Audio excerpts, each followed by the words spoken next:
What's good, football fans? Back at you once again with another video. And today I wanted to come on and talk about the Washington Commanders' 4th round pick, offensive lineman Braeden Daniels. Now, Daniels was a 4-year starter at Utah who didn't play on the offensive line until high school before becoming a starter at 3 different positions at Utah, moving from left guard to right tackle to left tackle. Now, across those 4 seasons, he played at left guard 17 games, left tackle 14 games, and right tackle 12 games. The guy didn't give up a single sack last year, and he didn't get a single holding penalty either, which is saying a whole lot for an offensive lineman. Now, anyone that's regular to this channel for long enough knows that I have been screaming from every rooftop that people could hear me from that we need offensive line help. And I feel like this guy is someone that could help us. And with that jersey number he wears, he just might remind some of you of someone else. Well, what I learned by watching Braeden Daniels' film was that even though he's, 25 to 30 pounds lighter than a lot of guys in his position, he still can do a lot of the things that they can do and some that they can't do as well. Like if you just watch these first few snaps here, he's able to do what he wants to with the opposing defender. Basically through his handwork and through his leverage, being able to swat the guy away, push him to the ground, and then land on him. It's something that I absolutely love. I want this on our offensive line so bad, I don't know what to do. Washington needs the nastiness that this guy brings. I mean, look at him just in this play right here. He's just like, to the ground you go. I mean, this guy has got a little bit of a nasty streak in him. I will say, after watching all of his film, it's not as much of a nasty streak as I wanted. Maybe not as much of a nasty streak as what the thoughts that you get when you see that 71, and when you see that 71 in burgundy and gold, the thoughts that you get there, what you're going to have. I'm not sure what people are going to be thinking when they see him the first time in a uniform, but I can tell you after watching his film, he definitely needs to work on his feet some. But I will say that a lot of times he depends on his athleticism a little bit too much. But in these opening clips right here, he just dogs the dudes that he's going up against. I mean, I love seeing somebody getting pushed to the dirt by my offensive lineman. I love seeing it. It's just something that I'll never get enough of. So these kind of clips are the ones that I like to see. And even if it's something like, where he just gets a guy completely off balance and pushes him in the side, makes him fall to the ground. He doesn't have to hit him as hard as he can. As long as he can put the man on the ground and lets the guy carrying the ball do what he needs to do, hey man, I'm happy with it. See, that's exactly what I'm saying. Like, he got the guy a little bit off and he did his job. His job's done. Watch, just a little push there. He didn't even need to hit him hard. Like, look, whoop, right in the back. There you go. Actually, it wasn't in the back, it was in the side. This is definitely one of the things that I fell in love with Darnell Wright before the draft with, is his ability to be able to snatch and grab and then just lay on the guy. Like, I love this crap, man. Like, this dude is 300 pounds. And watch what he does to the defender. He's like, oh, come here. Oh, get the ground. Oh, look, I'm going to lay here. Look like he's sitting there body surfing him.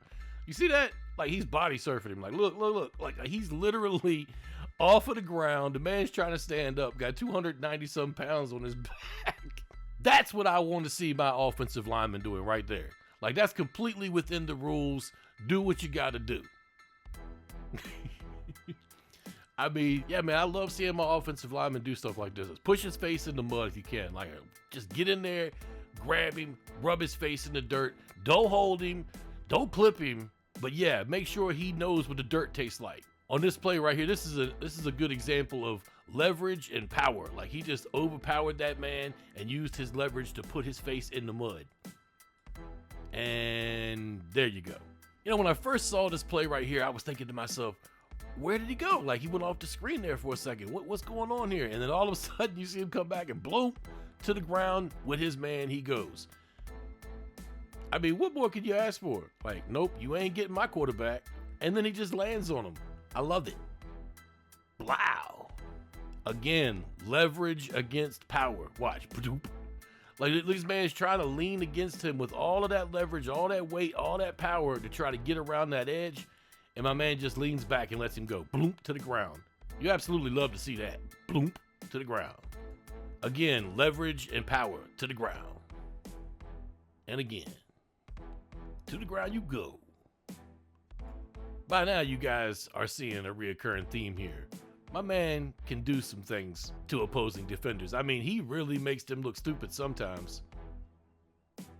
When you learn to master the art of leverage on the offensive line, it could be a very beautiful thing.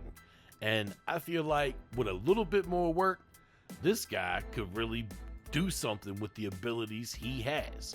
Now, I know a lot of people wonder if he could actually play tackle all that well. We're going to get to some more of that film here in a minute, seeing how, you know, he controls the edge versus what he does inside, and, you know, what we see here, obviously using leverage over a guy and making him look kind of silly in the process, you know, and taking him completely out of the play. This play right here, he uses his hands to get the leverage and put that man to the ground. And if you don't see there, the man does go to the ground there at the end, but leverage is the key factor in this, and he uses his hands to get what he wants out of this play. That last one was all leveraged, and this one was a little bit more power involved in it. Like that one, that man was trying to get some sort of spin move off, and he literally put that man to the ground with power. I mean, yeah, like he just chunked him to the ground. Look at that. Wow. Ugh.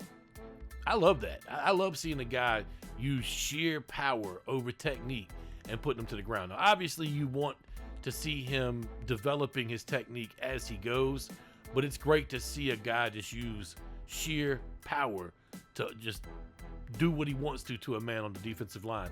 A guy that would have been all over his quarterback had he not done that. And over the course of his senior season, I saw him do this countless numbers of times. Right on the end of this play right here, you can see him doing it once again. He just loves to use his leverage over people and get them out of the play. Very good handwork in the process as well. Keep your eyes on his feet and how much he jumps around and moves in space. I feel like that looks like it could end up being a massive strength for him, but it may be something in the meantime that he finds problems with, because if he doesn't find, you know, the time to get set with those feet, then he's going to have problems in the NFL game, because a lot of guys are going to key in on that and notice that he's not able, you know, to get his feet set, and they're just going to push him over. That's something that maybe worries me. Maybe it led to him slipping a little bit, was, you know, his footwork is a little questionable at times. If you watch this play right here, he still uses his leverage and his athleticism and his power to be able to do what he wants with his man there and get him to the ground and make him not be able to get the quarterback, which he almost did, by the way. He rolled into him. But the footwork, you can see his legs. That's one thing that I can look at as a strength, the way that he can kind of jump out and kick out so quick on the edge there. But at the same time, he looks like his legs are not underneath of him. They kind of just kick out, you know. Maybe he needs to add on a little bit to his frame, add on a little bit of mass, which I'm sure that the team is going to, you know, come to him and say, look, we need you to get as big and bulky as you can. So we'll see if that takes care of itself. Again, the way that he plays, leverage is key in this. You know, if a guy is coming at him with all his weight, he looks like he just shifts and moves and lets the man fall flat on his face, which I love to see. I just don't know how well that'll correlate over to the NFL game. I will say in college, he became a master at it. As the film shows, I mean, he does this consistently. And these guys he's facing are not bums, I mean, by any means at all. And you could definitely see how much his team depended on him in the trenches, for sure. One thing that jumped out on his film was his ability to be able to jump off of blocks and block two guys in the same play. I absolutely love this. I mean, who doesn't love to see that, right? I mean, right here in this play right here, he's able to use his left hand. Look at that. He's blocking two guys right there. He pushed the first one to the ground, and then the second one, his fellow lineman over there, maybe not doing the best job in the world, loses control of his guy. And as you see the play proceed, he ends up blocking two guys at the same time. Now, if that's not impressive, what is? I mean, come on, he's only one guy, and the guy isn't even listed at over 300 pounds. Look at that. Two guys at once. I believe any questions that may arise with Braeden Daniels reside in the area of the passing game, how good is his pass protection, because in the run game, I'm not going to say at elite status yet, but he's damn near close. And he does a real good job of using his leverage to do things for a team that really needs it. Utah at times had problems last year protecting their quarterback. This particular play just stood out to me because I love to see the way that he powers through that block, and just drives his man to the ground, and his guy has no chance of making any play on this. Now, obviously for, in his factor, it would have been nice had his teammates and would have been able to, help them score right there because they had an open little hole.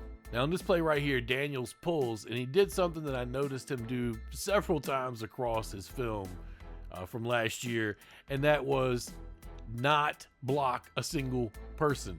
He touches two people with his hands, but no blocks are given. I'm not sure why that happened, but I will say that is something I noticed about him in space. When he gets out there, sometimes he overruns his blocks. Sometimes he has a hard time, deciding who to block or which path to choose. And that's what's going on in this play right here. He kind of just, he touches a couple of guys, but he doesn't really block anybody. I feel like if he throws a block somewhere in there, obviously his body being there changes things for a couple different players trying to make a tackle. But this was something that I saw over and over on the film this year, was him downfield, which is great to see him out in space because he moves around great for an offensive lineman out in space.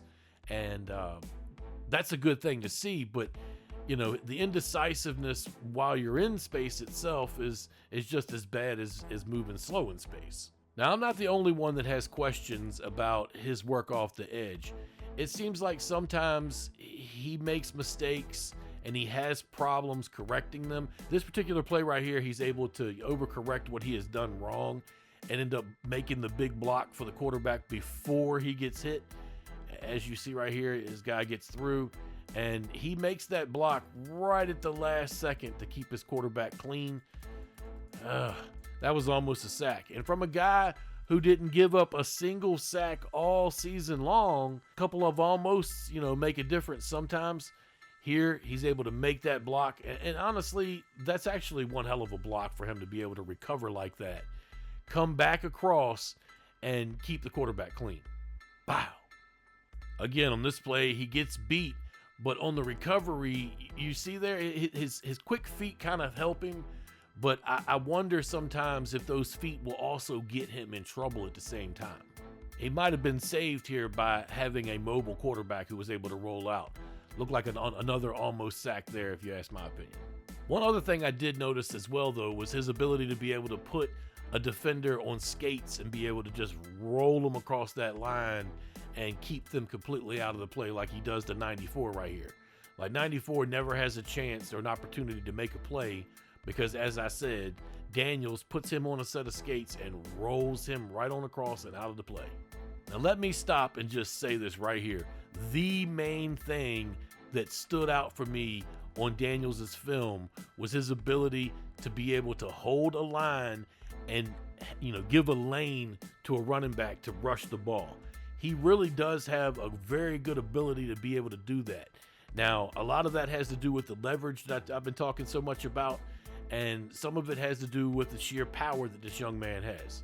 Being a shot put guy in track and field really gave this guy a good basis. He's got a good, strong lower body, and as you see right here, he's able to just kind of dig his heels in and keep the defender at bay.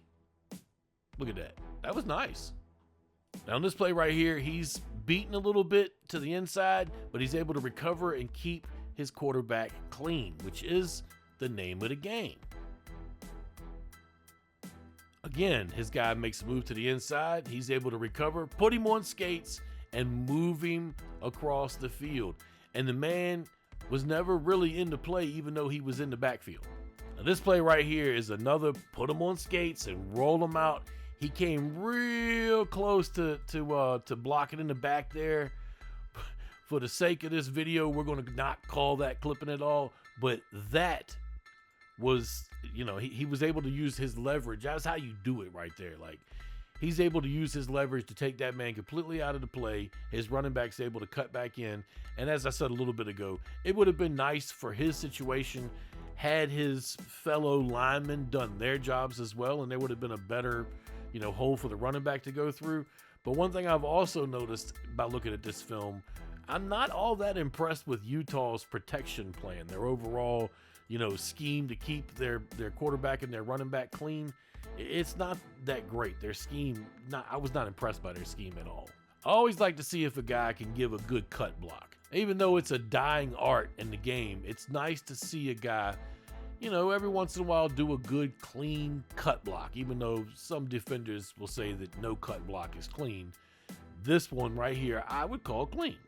This play right here is a prime example of Daniels getting beat and then recovering and making the block. If you see there at the end of the play, I think he thinks that the play's over with. The quarterback turns back inward and his guy is right there, as you see right here, coming in. And Daniels is able to have the state of mind to just, boom, the presence of mind to be able to just come in and make that block. Boom. Albeit, I do believe that defender, had he been a little bit more, athletic, would have made that sack because he ran right past the quarterback. As you see right here, watch, he runs right past him like, whoop. Now, when I was saying things about him being on the edge and having questions, I should have said inconsistencies on the edge make me have questions about him, because some plays like this one right here, he's able to just protect that edge like there's no issue. Even though he had, a guy there to help him, he didn't need him. He was able to control the edge with no issue. The quarterback was never threatened. And that's how you do it. But at the same time, the inconsistencies could prove to be problematic. Now, it's important in this film to pay attention to 71 and not the rest of the offensive line that Utah puts on the field, because they're not that good. But Braden Daniels does his job here, and that's to get the defender outside and create a hole. Now, there's not much room or space for that running back to get through, because it appears like nobody else does their job to be able to get that running back a hole to get more yardage. Now, going through Daniels' film, I saw a reoccurring thing that was quite interesting, actually. I'm not sure if I've ever seen a lineman use this particular technique. It actually looks like he's playing basketball and posting up for a rebound. But as you see, he's able to keep a guy at bay with his arms. I really don't know how well that'll work at the next level, but I saw him using this technique and it worked every single time he used it. Now, I only show it a couple times here just for an example, but I'm gonna tell you guys, he did this quite often, and I don't think the defenders really knew how to react to it, so to speak. You might get somebody like Aaron Donald that may just give him an elbow to the side and be gone. But to me, this is a very interesting technique, and if it works, hey, keep doing it, right? Now, without a doubt, one of the main things that I absolutely fell in love with Braden Daniels' ability in his game and what he brings to the table is his ability to be able to get to the second level and make blocks to just open things up completely. I was impressed at the way that this young man got out in space, move guys to the left, to the right, get things going. The athleticism in the second level is really good to see. One thing I will say is when he gets out there in space, sometimes he gets a little lost, maybe overruns the block and kind of turns around and sees what he's done. I noticed that a few times on film. I feel like maybe that's something that will get better over time. Hopefully, it's not something that continues at the next level. But I feel like one of his major strengths is his ability to get to the next level and make the major blocks that need to be made. As you see that play right there, he made the block and then the quarterback ran him over on that play. Watch, look. Bloop. Now here's one such play like where he's trying to worry about get to that second level and make the extra block, and he misses both blocks. See, watch this. His guy coming off the edge, he just touches him, and it doesn't help that the tight end misses his block as well. But, it's a play right there where he doesn't really block anybody, and both guys that he misses blocks on make the tackle. That's not something that you want to see. And that obviously is a bad rep for him altogether right there. And you see one bad rep for him, and then right behind it, a really good block. See, look at that, man. I mean, he comes in and he's able to seal that edge up, and it opens up this play. Yeah, it really opened that play up. And as I've already stated, this guy is really close to being an elite level run blocker right now. You know, on that second level, he's able to create lanes for his guys that open it up for him. I absolutely love the way he's able to block his guy and just turn and create that. You know what I mean? I love that. I love seeing it. He does this quite a bit. And yeah, some of the things I've seen on film that's kind of scare me a little bit are the way that he does get beat and has problems recovering. And I feel like that could be issues with, you know, maybe not being so great on his feet quite yet. And I think that's the reason why a lot of people think he might be better moved into guard, which I'm not sure if that's the way that Washington intends to use him. But I didn't have to search very hard to find, you know, bad film here and there, because it's out there. This play right here, he gets confused. And I'm going to tell you, the only reason why he didn't give up a sack here is because the guy on the other side was more confused than him and lost his battle of the blocking. Yeah, otherwise he would have given up a sack right there. Same exact thing on this play right here. If it hadn't have been for somebody else, his guy would have gotten a sack on this play right here. His guy just missed the tackle altogether on the quarterback. Otherwise, this would have been a sack on his resume. Another play that makes you question how good he is off the edge. He just gets obliterated there. I mean, that stunt just obliterated his abilities. And honestly, he's probably pretty lucky that the quarterback didn't get sacked on that play as well. On this play, he loses his guy around the edge and he's not able to recover. Thankfully for his running back, he's able to get back to the line of scrimmage there.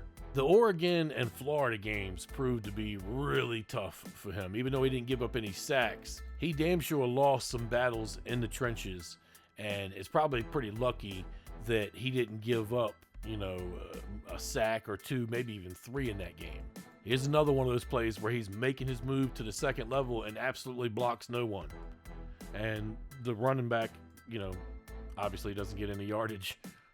If you watch it again, he's determined to get to that second level, and then once he gets there, he missed his guy. This play right here highlights the reason why I think he needs to go to the weight room, because when he gets to the NFL, a lot of the defensive linemen are going to be like this young man right here was that he went up against, which is just big, wide, and strong and able to push him around. And until he gains a little bit more weight, you know, his ability to be able to leverage guys like that is going to be real minimal. And as you see right here, he's thrown, not just moved, thrown to the side while that defensive tackle ends up grabbing the running back. Now, the defensive tackle misses the tackle on the play, so the point is kind of moot, but at the same time, this is why I think he needs to put on some pounds and definitely, you know, some weight room strength. Athleticism only gets you so far. In the NFL, you need pure mass to be able to back your situation up, your technique up. Now, this play right here, I think, was the closest he came all season long to giving up a quarterback sack. Now, he definitely gave up a pressure here, or a hit, I should say, but he didn't give up many hits to the quarterback on the season. This one was one of them, and it was because of his footwork. He just gets beat off of that edge, and his feet, he just can't recover. Boom. Really lucky his quarterback didn't take a sack there, or even worse, you know, get hurt. Here's another situation where if it wouldn't have been for somebody else's guy beating his guy, you know, pretty good, he would have gotten a sack right there. I mean, check it out. His guy, yeah, the guy's going down. I mean, I don't understand what happened there. Like, the dude just stood there and watched. I don't know. Maybe they thought the quarterback was already down. The play was already over. Craziness. I watched all the snaps that this guy took on film last season, and this was the only penalty he took for false start. That's it. The only one I saw him take. You know, when you look at the Washington Commanders situation in terms of needing offensive line, a guy like Braden Daniels kind of is going to come in and fit right into what Ron Rivera and the rest of the staff really wants to happen. And that's position versatility, and that's, you know, a guy that can come in, learn the system, and be able to jump right in. I mean, this is a guy who played left tackle, right tackle, guard, and then they said in practice that he actually, you know, practiced at center as well.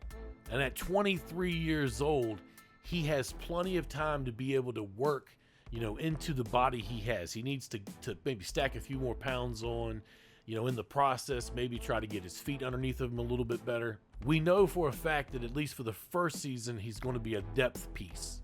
And that's something that's going to help him tremendously. As by watching the film, you could see the ability's there.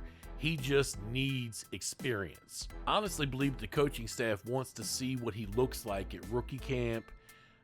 Maybe they go a little bit further into the, you know, the summer package or whatever to see what he brings to the table before they decide on what they're going to do with Cornelius Lucas. Because the team is in desperate need of a swing tackle right now. Lucas is, you know, 32, get maybe 33 years old, and not too long, and they want someone with youth, you know, that can kind of like inject something into the position. They'd love it if he could end up being a starter, I'm sure.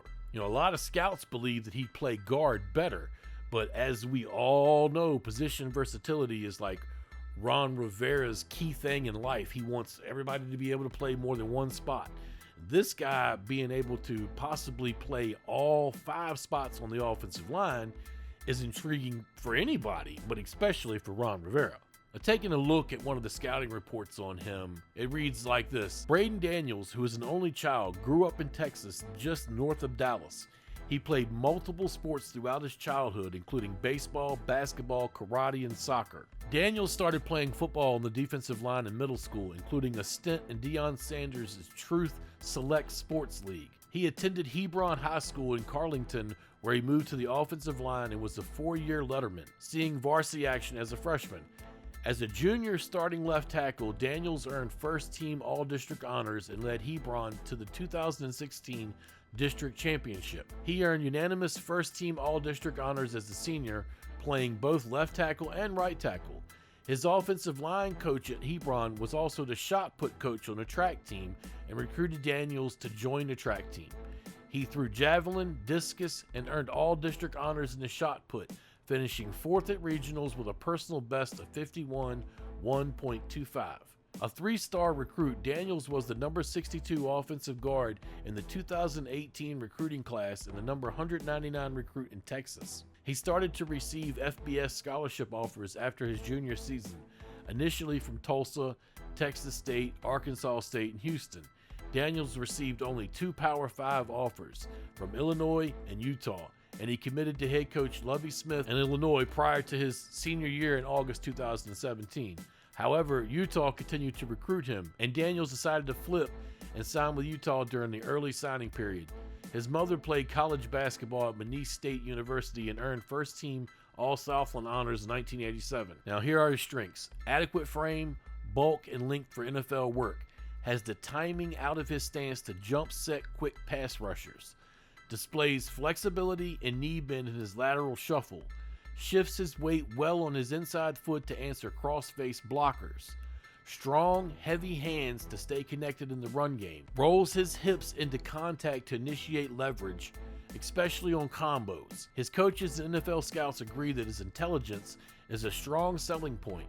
Started double-digit games at 3 different positions in college.